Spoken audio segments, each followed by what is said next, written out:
to the Baby Names Podcast. I'm Jennifer Moss.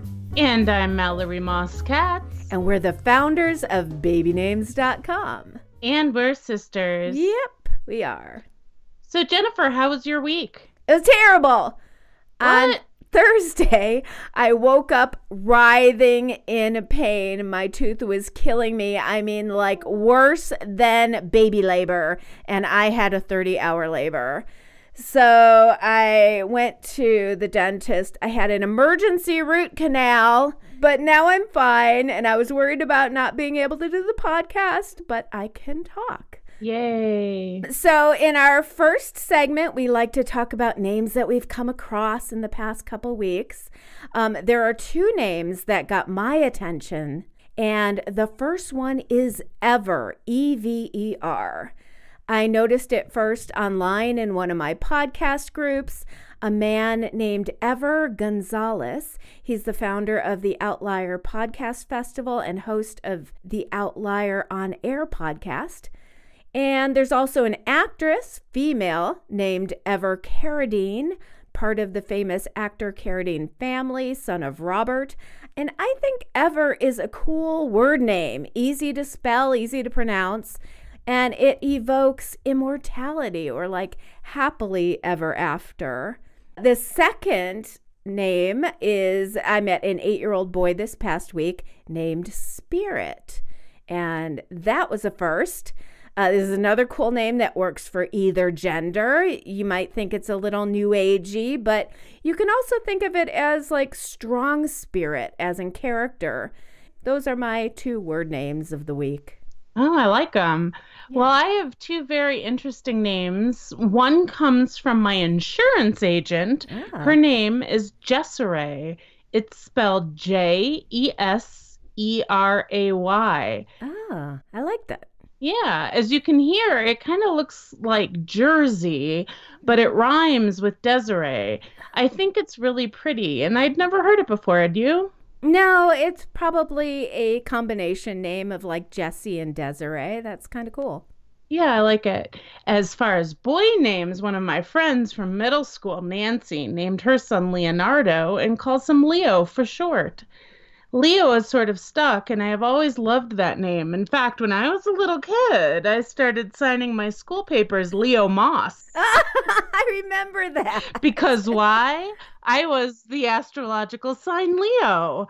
I was always a strange little kid, I know, and I always marched to my own drummer. Yep. Anyway, so back to Leonardo. So Nancy's husband is an architect, so everyone always thinks they named him after Leonardo da Vinci, but not true. Then they think it's because of Leonardo DiCaprio. Nope. Yeah. But in reality, it is because they were running out of Italian names that weren't already used in her husband's family, and both just loved the name Leonardo. So there you go. There you go. That's actually becoming a pretty popular name, and I wouldn't be surprised if it turned up in the top 10 in the next couple of years. And I do think that it has become popular because of DiCaprio. Maybe. We'll see. This episode is dedicated to the Social Security baby names list again, but we're going to start analyzing the different trends by U.S. state, because each state kind of has its own personality. And I researched the southern states because there's such a strong culture, and I wanted to see if there were any differences in the baby name stats in the southern states as compared to the overall U.S. charts. So on the girls' side, I noticed that the name Kennedy, with both a Y and an I, is higher than on the total U.S. charts. And I say beware of this name. Why? Not because of the president, but because it literally translates to ugly head. And, you know, we've gotten a lot of feedback about that. People are like, how dare you? Like, as if we're making up the definitions of these names, which we're not. It kind of means ugly, misshapen head, probably from a helmet or a hat or whatever, or maybe a birth defect, but that's what Kennedy translates to. So if you're okay with not caring about the meaning, then go ahead and name your daughter Kennedy. We see a little more journey with an EE at the end. In fact, a lot of EE spellings that are alternate spellings of Y or IE. And I see Chloe, the Kardashian spelling, which really wasn't an alternate spelling of the C Chloe until, she came onto the scene. There's a lot of YN replacements, as in London with a YN and Jordan with a YN. The other thing I noticed on the girls' charts is Nevaeh, which is heaven spelled backwards. And that is more popular in the southern states. Currently number 77 on the total U.S. list. Not one of my favorite names. I just don't understand that whole thing. Well, I can understand wanting a name that is reflective of heaven and it's just spelled differently and backwards. I think spelled backwards. I don't know. I think so. Nevaeh's kind of But does pretty. That mean hell? No, I think Nevaeh's kind of pretty. I disagree with you. All right. A lot of times Nevaeh is misspelled backwards too. They'll spell it Neveah, which is haven backwards. But anyway, let's go to the boys list. I thought it was interesting that the name Messiah is number 100 in Mississippi. And overall in the U.S., it's 198. Wow. Now, in 2014, there was a big hullabaloo in Tennessee where a judge ordered a couple to rename a child that they had named Messiah Martin. But the judgment was later overturned, and the couple was able to keep the name. Now, the judge had originally stated that, quote, labeling this child Messiah places an undue burden on him that as a human being he cannot fulfill, which I actually tend to agree with.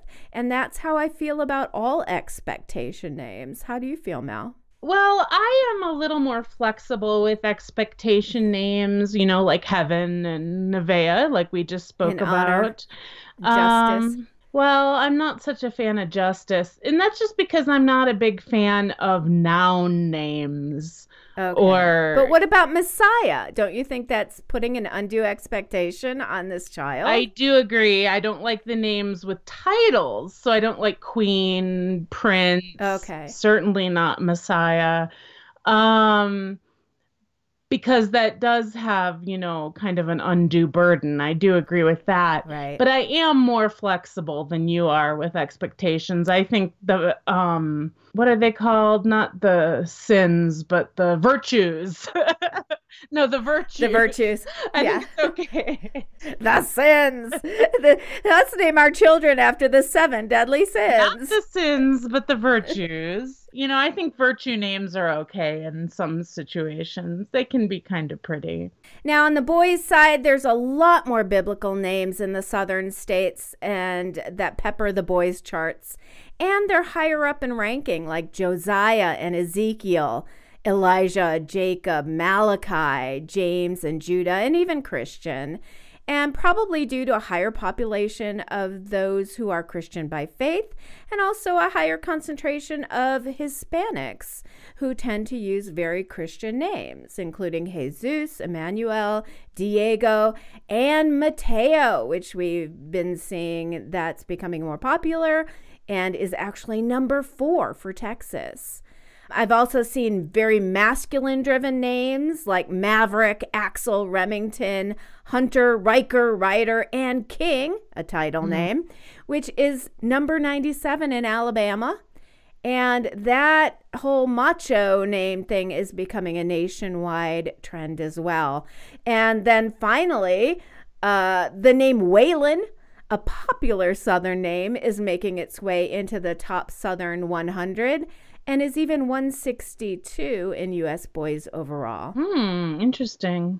Now, I noticed an anomaly in Mississippi, and that is the name Malaysia on the girls' charts. It's not in the top 100 for any other southern states. Not sure where that comes from, but Mississippi does have a high population of African Americans. And I talked with Cleveland Kent Evans, who is a national name expert. We're going to have him on the show in a future episode.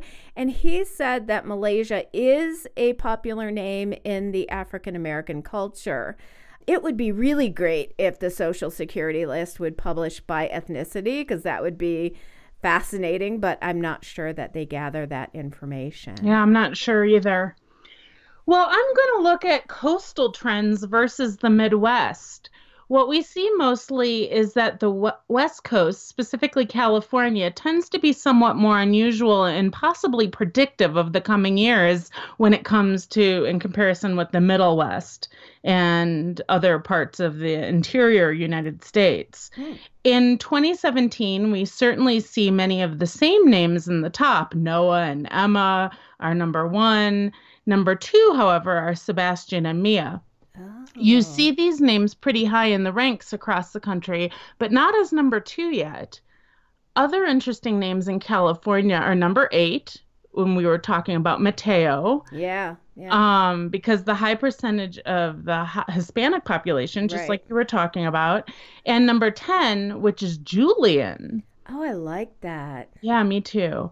In girls' names in California, I like number 19, which is Mila, but I'm not a fan of number 25, which is Genesis. It might be Mila, but like Mila Kunis. Oh, you she's could be very right. popular. Or Mila, but I think the name itself, people are pronouncing it Mila. Oh, okay. Well, Mila or Mila, I'm a fan either way. Yeah, I like it. I also looked at Oregon. Or Oregon, depending on where you are in the United States. Oregon. Where we grew up, it was Oregon, but then we quickly learned to pronounce it Oregon. But they are more traditional there than California. The top few are the same more or less than the rest of the country, with the names Oliver, Liam, Emma, and Olivia. They love their olive names there. Mm-hmm. But I thought boy number 21 was interesting, and that was Lincoln. Yeah, Lincoln. It's becoming hugely popular. For girls, I like seeing number 13, our grandma's name, Hazel. Oh, I love Hazel. And our other grandma's name is pretty much on every list, too, Eleanor. Yeah. Number 24 is another pretty name, Nora. Nora was my college roommate, and she cannot believe that her name is coming back into style. She said when she was born, nobody else was Nora, and she is very Irish, and she and both her sisters have very Irish names. Oh, okay. I remember her. Yeah. Looking at the East Coast now, New York is more representative of the main U.S. list. Liam, Olivia, Noah, Emma are the top 4. Massachusetts names are more traditional and representative of the writers of the U.S. Constitution and U.S. presidents, which makes sense to me. Girls' names are pretty much the same as the U.S. list, but I liked seeing Maya at number 28. I thought it was interesting when you looked at New Jersey, there were a lot more Italian names, such as Gianna at number 16, Camilla, which is on a lot of the lists, at number 17. New Jersey does have a higher concentration of Italian Americans, and so that would make sense that more Italian names are higher on the list in that state. Oh, okay. Well, now let's look at the Midwest. What we see the most is that the Midwest shows a bit of a lag behind the top 25 compared to the rest of the U.S. We see names that were on the U.S. list a decade or so ago still on the list, such as Wyatt, high up in number 5 in Iowa. Maverick is at number 24. We talked about Maverick as one of the tough guy names. Yeah. Oh, and looky here. Leo is at number 18. Woo-hoo, I told ya. Yeah, you did. Now, the girls' names are also showing a little bit of lag, with Natalie at number 19 and Chloe with a CH at number 22. Harper is number 1, which has fallen in the U.S. list as well as the coastal lists. And Cora is such a pretty name. I wanted to point that out at number 24. That's a Downton Abbey name. Yes, it is. That's a good point. So maybe ladies and gentlemen in Iowa having babies want to be like Downton Abbey. Correct. Another Midwest state, Indiana, also has the top four, relatively reflective of the rest of the country, with Oliver, Liam, Emma, and Olivia. Names more popular in past decades include Paisley at number 13, and we also see Wyatt again, but at number 14. Now, Illinois is interesting because it has both a rural Midwestern quality, but also a big influence of a city, Chicago. Yay! The top four, again, are reflective of the rest of the country. I'm sounding like a broken record. Noam, Liam, Olivia, and Emma. We've got Mateo at number 20, and we talked about that. But Jack is interesting at 25. Oh. For girls, I like number 21. It's Mila again. And number 22, which is Layla. Mila and Layla. I like those. Yeah, I do too. And the one that makes me laugh is Addison, which is number 20, and also one of my favorite streets in Chicago. Why is that, Jennifer? Because it's the location of Wrigley Field, home of the Chicago Cubs. Woo! So is Addison higher up in ranking in Illinois than it is on the national charts? It is, in fact. It is number 20 in Illinois and number 34, actually, in the U.S. charts. Awesome. Now, there's another regional naming convention that is specific to Utah and specifically the Utah Mormon community, and that is created names. I don't know if you know this, but very often in their community, they will combine the names of the father and the mother or create an altogether new name. Now, I spoke with a reporter in Idaho Falls, Idaho, and she said that naming convention of created names is now spreading to the adjacent areas. As far as the top 100 charts, though, it's not so wacky. I see Daxton in there at 93 on the boys' side. That's a combo name. And Oakley, like the sunglasses, on the girls' side at 46. Now, if I were to name my daughter a combination name of me and her father, I guess it would be Jandy. Okay. So what about you? Well, I think with my current husband, because we know I like to get married a lot, I would say Mason would be a boy. That's true. Okay, Mallory and Jason. For more information and to view the top names of states, go to the Social Security website, ssa.gov/OACT, which is the Office of the Actuary /baby names. All right. This week's show is brought to you by Town Red, the first in a series of mystery novels with a metaphysical twist. And you might just recognize the author. It's me. Published by Black Opal Books, the Town Red series is about a practical Chicago detective trying to solve a double murder when he meets an alluring psychic empath named Catherine. She draws him into her mystical world while he has to determine whether she's for real or if she's the real killer. Throughout this series, I do a lot of play on names, of course. So check it out if you want a great binge read. Town Red on Amazon, Barnes & Noble, iTunes, and even audible.com. And now it's time for our favorite segment, the Celebrity Baby News. Pete Wentz and his partner, Megan Camper, had a baby girl and named her Marvel Jane. Ugh. Pete and Megan also have a 3-year-old son, Saint Laszlo. Terrible. And a 9-year-old son, Bronx Mowgli. Terrible. My stepson actually has a cat, Mowgli, and that's from the Jungle Book. Let's see, Bronx Mowgli is with ex-wife Ashley Simpson, and I guess so is Saint Laszlo. You know, I'm starting to think that he's the one responsible for these baby names because I'm seeing a consistent thread. Yeah, right. I actually put Bronx Mowgli in my Huffington Post article, the 36 best and worst celebrity baby names of all time. Can you guess which side he was on? I bet it's not on the best. And I bet you're right. You can check out that article on the Huffington Post. Just look up Mallory Moss. That's right. Model Chrissy Teigen and her husband, singer John Legend, just welcomed their second child, a baby boy.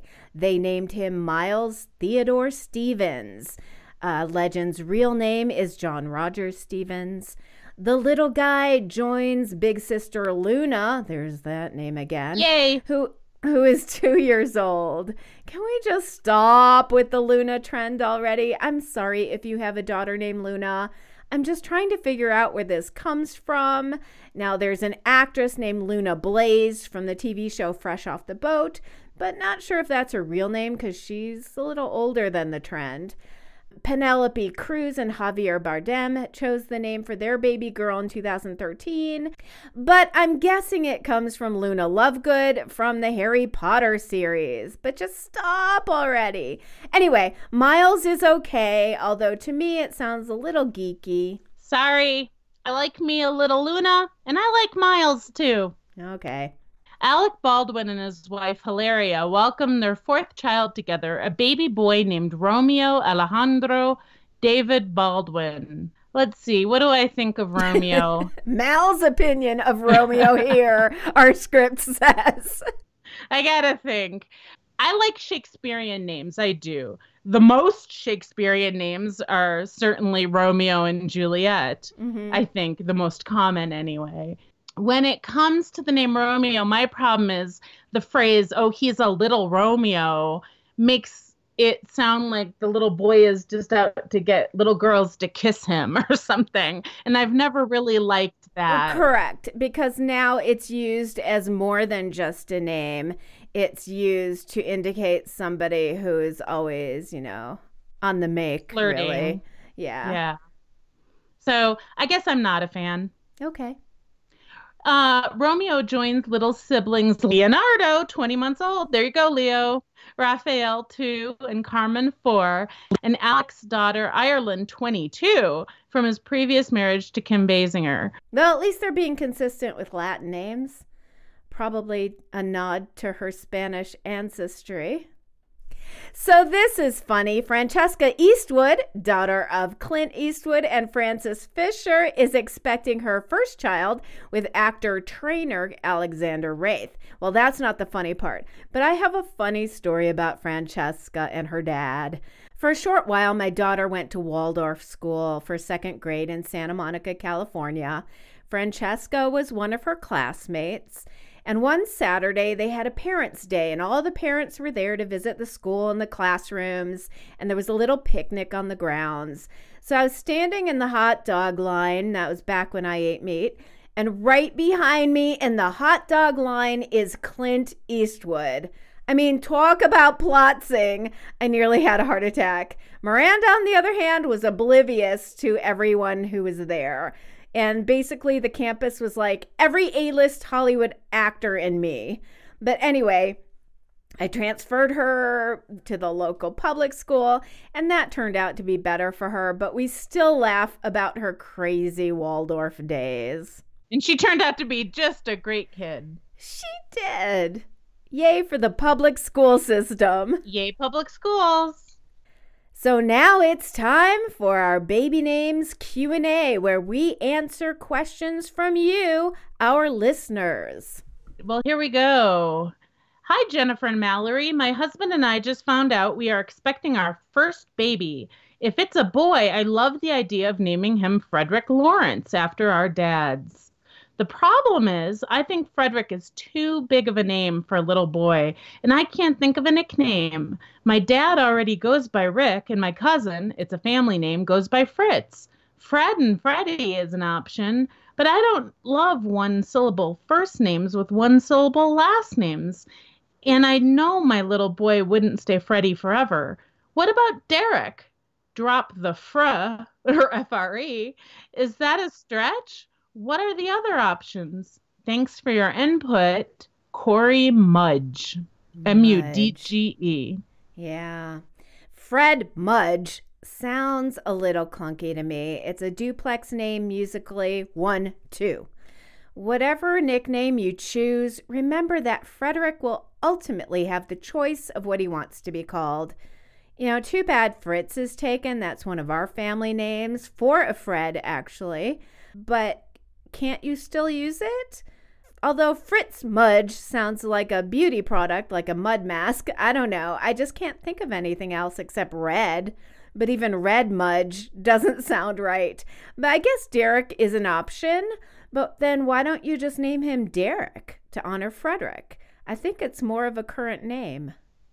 I do like the name Derek, but I like it with two R's. I know that some people do one R, some people do two R's. What I don't like about Fritz is the natural nickname is going to be Fritzy when he's a little boy. No, but they're thinking of Frederick with Fritz as the nickname. I know, but if there's a baby Fritz, it's going to be Fritzy. Fritzy, come over here. I think Freddie is the best choice, and actually do know an adult named Freddie. And even if you do go with Fred, it works for me. Fred Mudge sounds like a CEO of a multinational corporation. The Mudge Corporation? I'm telling you, I'd buy some stock. You'd buy Fred Mudge? I'd buy Fred Mudge stock. I sure would. I think it sounds like a used car salesman. You can't say that. Why? That's my opinion, and we're no holds barred. All right. Well, I'm the good guy for once. I don't like Fred Mudge. I say go with Derek or Red Mudge. Red Mudge? No. I guess we differ on that one. That's for sure. And here's our second question. Hi, just came across your podcast and I love it. Thank you. I am a single gay guy starting the surrogacy process. I'm starting to think of names for my future children and wondering what you gals think about boy names that end in S-O-N when my last name is Sun, S-U-N. For example, Ashton's son or Jackson's son. Is that too much for a double son in a name? I would love to get your thoughts. Best, Owen Son. Okay, well, this is my opinion. I think that you cannot do the S-O-N with the S-U-N. So I think the Jackson sound, so Jackson, Maxon, whatever, son is out. Harrison's son. Yeah, because it sounds like the names are running into each other. So I think that doesn't sound right. It sounds like you're repeating yourself. Yeah, exactly. It sounds like you're repeating yourself. I do like the sound actually of Ashton's son. You know, if you can get two and the emphasis to be on the right syllable. Correct. In that regard, it works for me. I think in the long run, you probably are going to be better off picking a name that's completely different. Well, I think a T-O-N name like Ashton, Remington, I don't think that has any clash with the last name. And I think that's a good compromise. So instead of using an S-O-N name, use a T-O-N name like he had said, Ashton's son, especially because you don't pronounce it Ashton. You say tin, at least here in the U.S. So it's not repetitive. It's not rhymey. Ashton, Remington, Carrington, so I would say use the T-O-N with your surname. And the T-O-N represents a town that you come from, or it used to represent a town that a family came from, rather than son meaning son of. Jennifer, I think you're onto something, actually. I think that I'm not a fan of Carrington, but I really like the name Remington's son. I think that sounds really good, and they could call him Remy for short. Yeah, I like that. I think you've just named his baby. Good job. I think I have. Best of luck, Owen. Good job, Owen. We'll be rooting for you. So that's our show. Look up your baby names by state and let us know if you see anything interesting or if you have any friends who have interesting baby names. But more importantly, if you want to ask us a question with your own voice and have it be played on the air, you can call our message line. The number is 702-848-5510. That's 702-848-5510. We want to hear from you. Yeah, we do. The next show is all about our survey results. We have over 200,000 people responding to our surveys online, and we're going to share with you our cool statistics and information that we've gleaned from these surveys, including a survey of if names affect who you date. Oh, interesting. Yeah.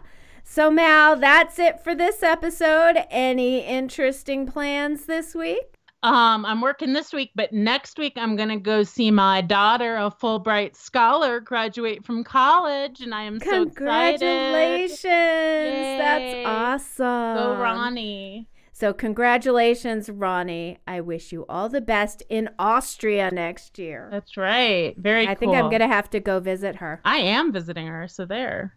I'll go with you. So there. Uh-oh. Trouble heads to Austria. We could do a Baby Names episode there. That would be so cool. The Baby Names podcast on the road in Austria. We can get Arnold to visit us. Okay, that's not how they sound in Austria, A. And B, Arnold lives in California. Okay. All right. I love you. Love Take you too. care. Bye. Bye.